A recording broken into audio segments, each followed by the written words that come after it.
सबसे पहले डोपिंग की हिस्ट्री क्या है। ओलंपिक गेम्स जो हुई थी 3rd सेंचुरी BC में, वहाँ पे एथलीट्स क्या कर रहे थे, कोशिश कर रहे थे अपने स्पोर्ट्स परफॉर्मेंस को इंक्रीज करने की। कैसे कर रहे थे वो? मशरूम्स लेके और ओपियम लेके। 1st सेंचुरी AD में जो ग्रीक रनर्स थे उन्होंने यूज़ किया था क्या, एक हर्बल बेवरेज को यूज़ किया था अपनी स्ट्रेंथ को बढ़ाने के लिए, और जिससे वो क्या हो पा रहे थे, लॉन्ग डिस्टेंसेस को रन कर पा रहे थे। मॉडर्न एरिया में जो यूज़ होते हैं परफॉर्मेंस एनहेंसिंग सब्सटेंसेस और टेक्निक्स का टॉप स्पोर्ट्स पर्सन से वर्ड के, वो क्या एक परसिस्टेंट इशू है वर्ल्ड ऑफ स्पोर्ट्स के अंदर। ठीक है, लगातार बना हुआ इशू है हमारी जो स्पोर्ट्स की दुनिया है उसके अंदर। और इसके बाद कॉन्सेप्ट क्या होता है डोपिंग का, जो यूज़ होता है प्रोहिबिटेड सब्सटेंसेस का, प्रोहिबिटेड सब्सटेंसेस जिसको यूज़ करना मना है। ठीक है, और मेथड्स या फिर ऐसे कुछ मेथड्स जो अनफेयरली इम्प्रूव करते हैं, ठीक है, गलत तरीके से स्पोर्टिंग परफॉर्मेंसेस को इम्प्रूव करते हैं और एक एडवांटेज गेन करते हैं उनके कॉम्पिटिटर्स के ऊपर, ये होती है आपकी डोपिंग। ठीक है, IOC के हिसाब से ये होती है आपकी इंटरनेशनल ओलंपिक कमेटी। इसके हिसाब से जो डोपिंग होता है वो यूज़ होता है किसी भी तरीके का मेथड या सब्सटेंस का जो किसी भी एथलीट को हार्म कर सके, इस तरीके से कि एक अनफेयर एडवांटेज मिल सके उसको उसके फेलो कॉम्पिटिटर्स के ऊपर।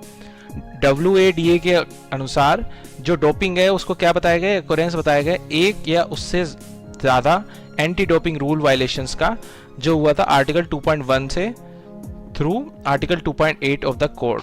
ठीक है, इसके बाद कॉन्सेप्ट ऑफ डोपिंग के अंदर ये एंटी डोपिंग रूल्स होते हैं, प्रेजेंस प्रोहिबिटेड सब्सटेंसेस और मेथड्स का। ठीक है, यूज और attempt to use a prohibited substance और मेथड। ठीक है, कोशिश करना एक प्रोहिबिटेड सब्सटेंस को या फिर अटेम्प्ट करना, यूज कर लेना direct. Refusing to submit a sample collection after being notified, अगर किसी को आइडिया लगता है कि आपने डोपिंग करी है और क्या कहते हैं आप उसके बाद सैंपल कलेक्शन नहीं करने के लिए मना कर रहे हो, तो भी आपके ऊपर ये रूल्स हैं। Failure to file athletes whereabouts after being notified, और अगर फाइल मतलब एथलीट्स के वेयर अबाउट्स नहीं पता चले, मतलब वो कहाँ पर है नोटिफाई होने के बाद, तो भी ये चीज़ आती है। और टैंपरिंग किसी भी तरीके के पार्ट से, किसके, डोपिंग कंट्रोल प्रोसेस से। टैंपरिंग मतलब उसमें कोई छेड़छाड़ की जाए। पोजेशन प्रोहिबिटेड सब्सटेंस का या मेथड का। ट्रैफिकिंग अ प्रोहिबिटेड सब्सटेंस और मेथड, या फिर किसी भी प्रोहिबिटेड सब्सटेंस और मेथड को। तो परफॉर्मेंस क्लासिफिकेशन डोपिंग की 2 तरीके करेगी, एक होते हैं परफॉर्मेंस एनहेंसिंग सब्सटेंसेस और दूसरे होता है फिजिकल मेथड्स। क्या क्या होते हैं एक एक करके देखते हैं। स्टिमुलेंट्स क्या होते हैं?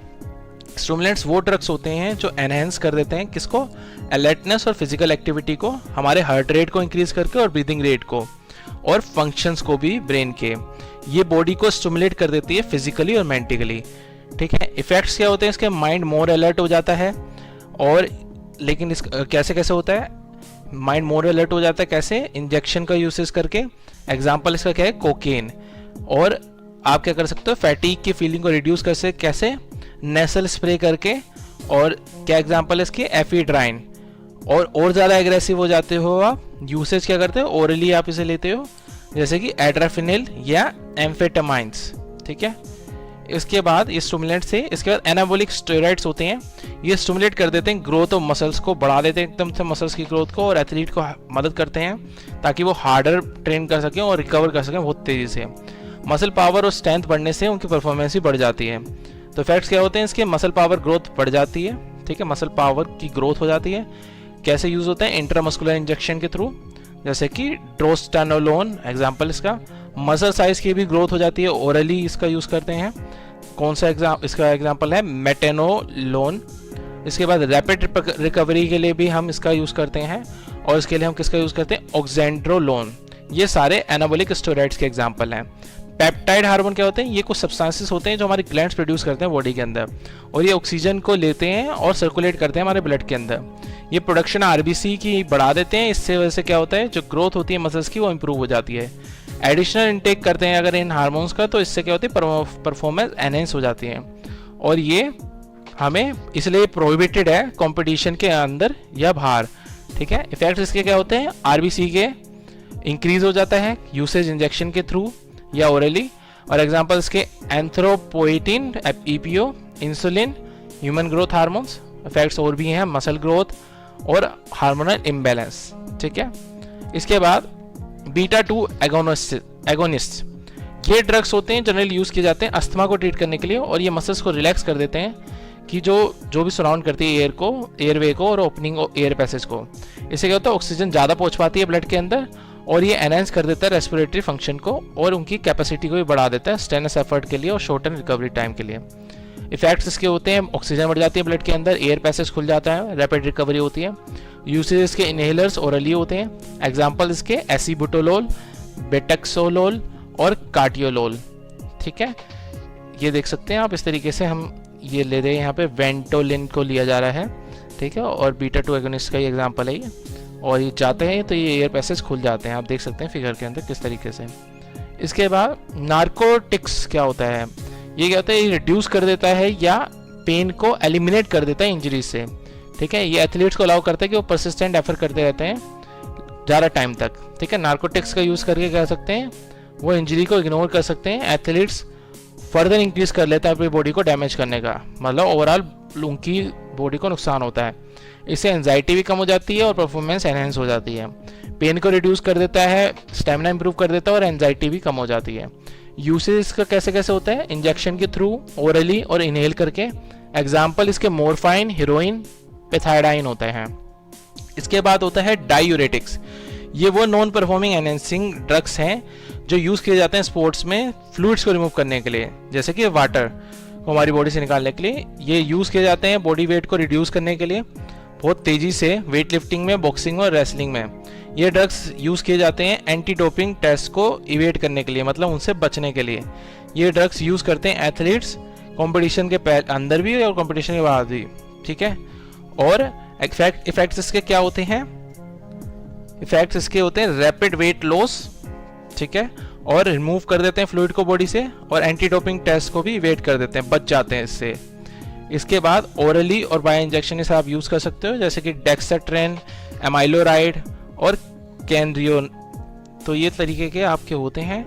इसके बाद ग्लूकोकोर्टाइसोस्टेरॉइड्स, ये क्या होते हैं, ये ड्रग्स होते हैं जो फैटीग और पेन को रिलीव करते हैं और आपको ज़्यादा टॉलरेंस देते हैं दर्द सहने की, और एथलीट्स को प्रिपेयर करते हैं ताकि वो अपने एफर्ट्स कंटिन्यू करते रहें।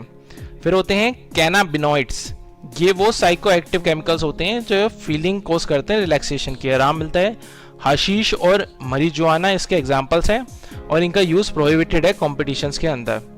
ठीक है, फिजिकल मेथड्स क्या होते हैं, दो तरीके के फिजिकल मेथड होते हैं, एक होता है ब्लड डोपिंग और दूसरा होता है जीन डोपिंग। ठीक है, जीन डोपिंग में आप देख सकते हैं यहाँ पे थोड़ा सा बताया हुआ है इसके बारे में। जो मोड ऑफ एक्शन होता है वो जीन थेरेपी होता है, इसके बारे में भी हम आगे डिस्कस करेंगे। तो सबसे पहले ब्लड डोपिंग के बारे में बताते हैं। अकॉर्डिंग टू वाडा, मिसयूज टेक्नोलॉजीज का, सब्सटेंसेस का किसी की भी आरबीसीज काउंट को बढ़ाने के लिए हम बोलते हैं ब्लड डोपिंग। एथलीट ब्लड को लिए जाते हैं कुछ हफ्ते पहले कंपटीशन से और उसको फ्रीज कर लिया जाता है 1 या 2 दिन पहले कंपटीशन के लिए, जब उसे इंजेक्ट किया जाता है एथलीट में। इस प्रोसीजर को हम बोलते हैं ऑटोलोगस ब्लड डोपिंग। दोबारा से बता देता हूँ, एथलीट ब्लड को हम कुछ हफ्तों पहले ले लेते हैं कंपटीशन से और उसको ठंडा कर लिया जाता है और 1-2 दिन पहले उसे क्या कहते हैं, इंजेक्ट कर देते हैं एथलीट की बॉडी में। इस प्रोसीजर को बोलते हैं ऑटोलोगस ब्लड डोपिंग। जब फ्रेश ब्लड दूसरे पर्सन का लिया जाता है और उसको इंजेक्ट करते हैं सीधा बॉडी के अंदर, एथलीट के अंदर, तो इस प्रोसीजर को बोलते हैं हम होमोलोगस ब्लड डोपिंग। तो ये 2 तरीके से ब्लड डोपिंग होती है। और ब्लड डोपिंग एक और प्रोसीजर होता है ब्लड डोपिंग का, उसमें क्या होता है, इंजेक्शन लगाते हैं आर्टिफिशियल ऑक्सीजन कैरियर्स का। उसमें क्या होता है, हेमोग्लोबिन ऑक्सीजन कैरियर्स होते हैं। ये वो केमिकल्स और प्योरीफाइड प्रोटीन्स होते हैं जिनकी एबिलिटी होती है ऑक्सीजन को कैरी करने के लिए। इससे क्या होता है, एरोबिक कैपेसिटी एनहेंस हो जाती है। ब्लड डोपिंग क्या करती है, इंक्रीज कर देती है नंबर ऑफ आरबीसी को, इस वजह से ऑक्सीजन कैरिंग कैपेसिटी होती है मसल्स की, वो इंक्रीज हो जाती है और एथलीट्स की परफॉर्मेंस भी इसी वजह से एनहेंस हो जाती है।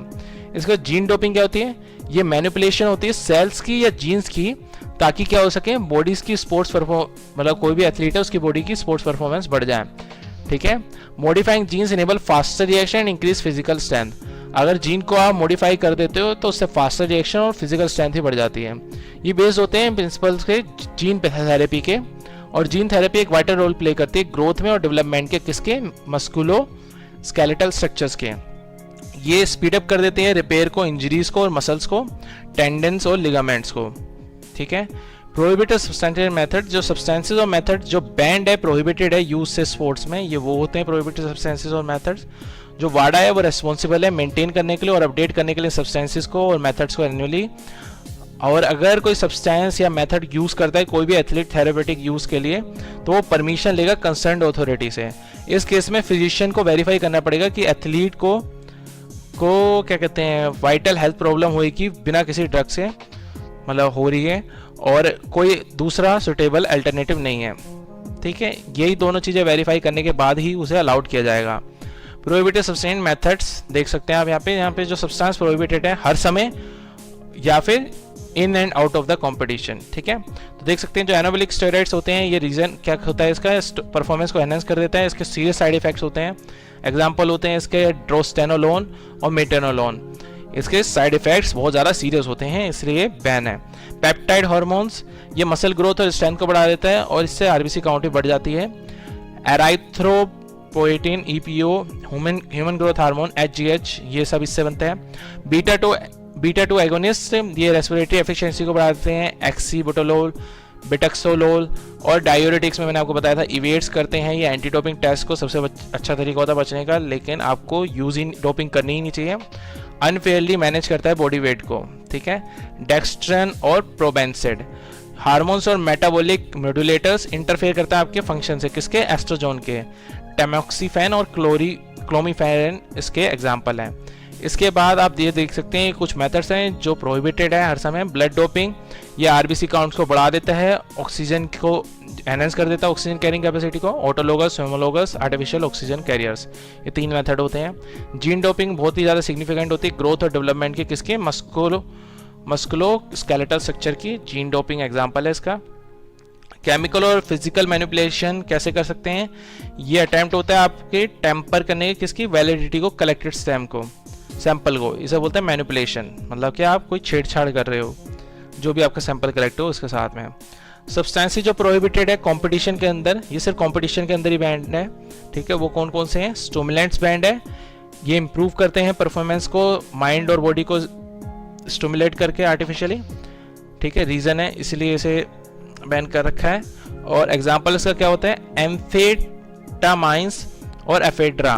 कैफीन क्या होता है, नॉन प्रोहिबिटेड होता है लेकिन इसे मॉनिटर जरूर किया जाता है। ठीक है, कैफीन ले सकते हैं मतलब कॉफ़ी पी सकते हैं आप। नार्कोटिक्स क्या होते हैं, ये पेन को रिड्यूस करता है और एथलीट को क्या करता है, परसिस्टेंट एफर्ट देता है। Fentanyl, morphine, oxycodone. ठीक है, ये सारे नार्कोटिक्स के एग्जाम्पल हैं। कैनाबिनॉइड्स ये फीलिंग देता है रिलैक्सेशन की, हशीश मरीजुआना ये सब उसके एग्जाम्पल्स हैं। और ग्लूकोकोर्टिकोस्टेरॉइड्स ये रिलीफ देते हैं पेन और फैटिक से और टॉलरेंस इंक्रीज करते हैं। ये जो सब्सटेंसेस थे मैंने आपको बताया ये इन कॉम्पिटिशन प्रोहिबिटेड है, सिर्फ इन कॉम्पिटिशन।